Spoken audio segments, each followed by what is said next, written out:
Hallelujah. Praise the lord. ప్రభు అయిన యేసుక్రీస్తు నామంలో మీ అందరికీ నా హృదయపూర్వకమైన వందనాలు తెలియజేస్తున్నాను. ఈనాటి దేవుని వాగ్దానము పరిశుద్ధ గ్రంథము నుండి సంఖ్యాకాండము 23వ అధ్యాయము 23వ వచనం. నిజముగా యాకోబులో ఏ మంత్రము లేదు, ఇశ్రాయేలీయులలో శకునము లేదు.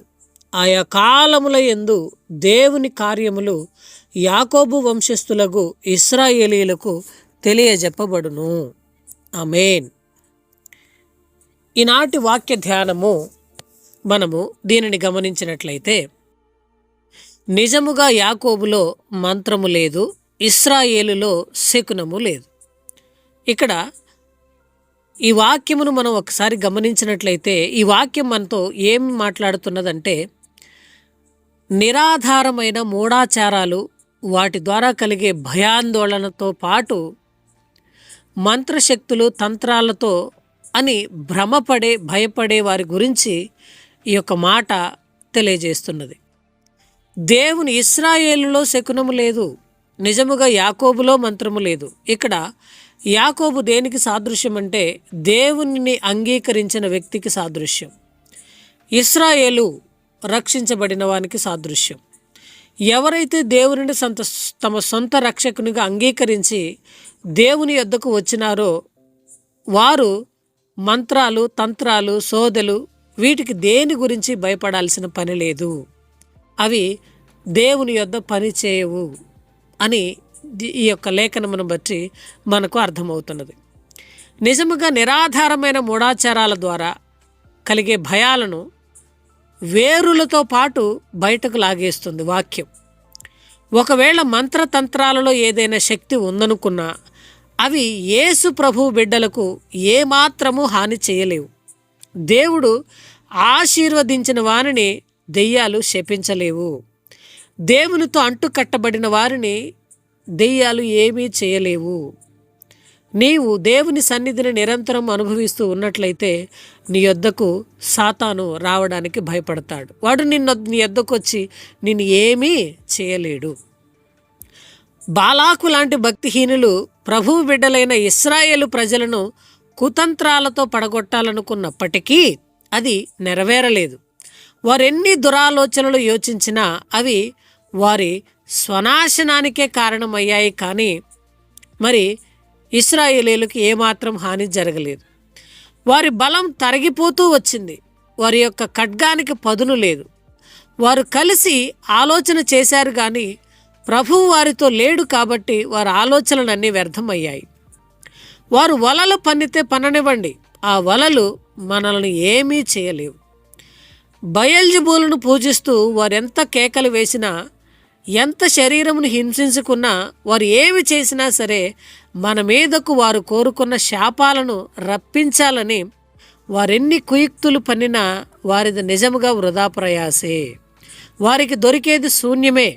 ఇటువంటి మంత్రాలు పనికిరావు. సోదె అనేది పచ్చి మోసం. మంత్రాల వలన కానీ సోదెల వలన కానీ ఎవరూ మనకు ఏమాత్రం హాని చేయలేరు. ఇది మనకు నిజముగా శుభవార్త. దీనిని నమ్మితే మన హృదయాలకు ఎంతో నెమ్మది కలుగుతుంది. దేవుడు యాకోబులు ఇద్దరూ కూడా పెనుగులాడే టైంలో యాకోబు దేవుని ఆశీర్వాదం కోసం, నీవు నన్ను దించితేనే కానీ నేను నిన్ను విడిచిపెట్టను అని రాత్రంతా పెనుగులాడాడు. నిజముగా అటువంటి గొప్ప పోరాటం మనం దేవునిని కలిగి ఉన్నట్లయితే మన జీవితంలో ఎటువంటి మంత్రాలకు, ఎటువంటి కుతంత్రాలకు కానీ మన జీవితంలో ఎటువంటి ఇబ్బంది ఉండదు. అయితే దేవుని ప్రజలతో ఎవరూ పోరాడలేరు. దేవుని ఇశ్రాయేలీయులు దేవుని బలాన్ని కలిగి ఉంటారు. దేవుని ప్రజలకు ఎవరు ఎదురు నిలవగలరు? దేవుడు నిన్ను దీవిస్తే దేవునికి వ్యతిరేకంగా ఎవడైనా ఏమైనా చేయగలడా? ఎవడు ఏమీ చేయలేడు. ఆయన వేసిన తలుపులు ఎవరూ తీయలేరు. ఆయన తెరచిన తలుపులు ఎవరూ వేయలేరు. శత్రువును చూసి మనం భయపడాల్సిన పని లేదు. మనకు కనిపించిన శత్రువులైన మంత్రగాళ్ళు, సోదగాళ్ళు మనల్ని ఏమీ ఎవ్వరూ చేయలేరు. వారి ఆలోచనలన్నీ వ్యర్థమే. వారి రహస్య పన్నాగాలు దేవుని బిడ్డల ముందు నిలబడవు.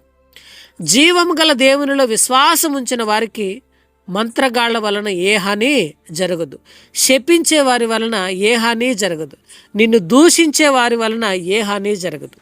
ఎందుకంటే నీవు దేవుని కలిగి ఉన్నావు. నీలో ఉన్న దేవుడు సమస్త విధములైన ఇటువంటి శక్తుల నుండి ఆయన నిన్ను విడిపిస్తాడు. వాటి నుంచి నీకు ఏ హాని కలుగదు. కాబట్టి ధైర్యమును పొంది ఈ వాగ్దానమును ధరించి ఈ మాటను పట్టుకొని సాతాను యొక్క సైన్యాన్ని నీ యొక్క ప్రార్థన ద్వారా నీవు తరిమివేయాలి.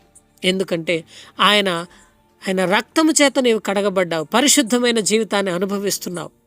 ఆయన సన్నిధిని నీవు కలిగి ఉన్నట్లయితే నిజముగా ఇటువంటి వాటికి నీవు భయపడాల్సిన పని లేనే లేదు.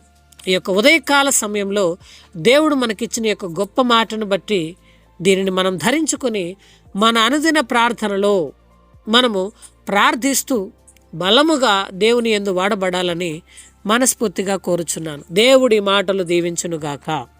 ఆమేన్, ఆమేన్.